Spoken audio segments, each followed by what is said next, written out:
Alors bonjour à toutes et à tous, on va mélanger le jeu, déjà pour commencer. Alors je vous montre qu'il est totalement différent, hein. Voilà.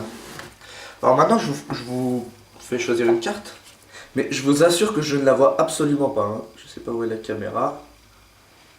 Là, c'est bon? Ouais? Ok. Je la repère réellement, et je peux vous donner le jeu à mélanger, vraiment.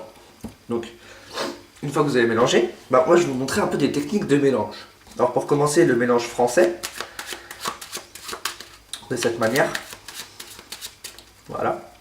Il y a le mélange hindou, qui se fait de cette manière. Il y a des coupes, bien sûr, hein. Nous avons le mélange espagnol, bien évidemment, qui se réalise de cette manière. Voilà. Nous avons le mélange américain, ou à queue d'aronde, de cette manière. Nous avons le mélange américain en main, suivi d'une petite cascade. Nous avons la coupe Charlier. Nous avons la coupe japonaise.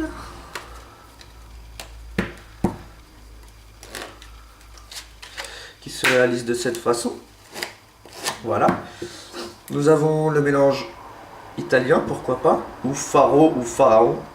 Tout le monde le dit différemment. Voilà. Puis, qu'est-ce que nous avons? Ah oui, nous avons la double coupe Charlier, qui se réalise de cette façon. Nous avons la coupe belge.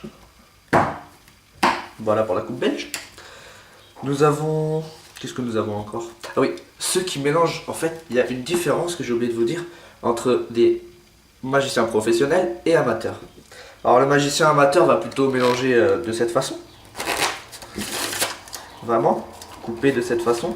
Hop, hop. On voit quand même qu'il n'y a pas beaucoup de maîtrise, hein. Alors que le magicien professionnel, lui, va plutôt faire de cette façon. Là, on sent quand même une très grande maîtrise des cartes, hein. Et il nous explique même qu'il peut faire la même chose à l'envers. De cette façon. Voilà. Ah oui, j'ai oublié de vous montrer.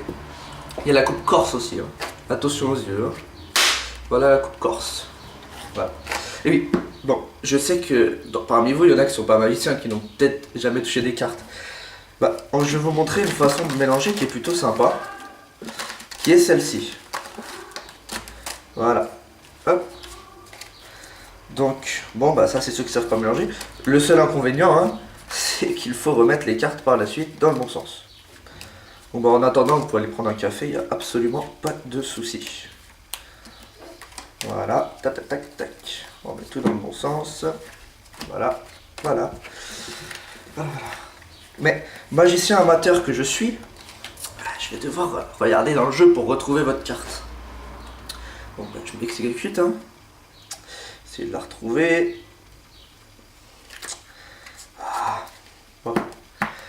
J'y arrive absolument pas, hein. Attendez. Bon. Je vais regarder ma notice. Faire comme ça, comme ça. Ok. Bon, bah il y avait une solution de secours, hein. Si j'arrivais pas à retrouver la carte, je pouvais faire un dernier mélange. Ce dernier mélange, c'est le mélange chinois. Donc, qui s'exécute de cette façon. C'est-à-dire que c'est à peu près le même mélange de ceux qui ne savent pas mélanger, mais il s'exécute en main. C'est déjà plus moins fouillis. Bon, maintenant qu'on a fait tout ça, il me suffit de passer mes deux haltères comme ceci par-dessus, de taper entre eux, de les reposer pour que tout le jeu soit revenu dans le même ordre, sauf une carte, le roi de carreau, qui, je l'espère, est votre carte. Voilà, voilà. Bon bah merci beaucoup et une prochaine vidéo.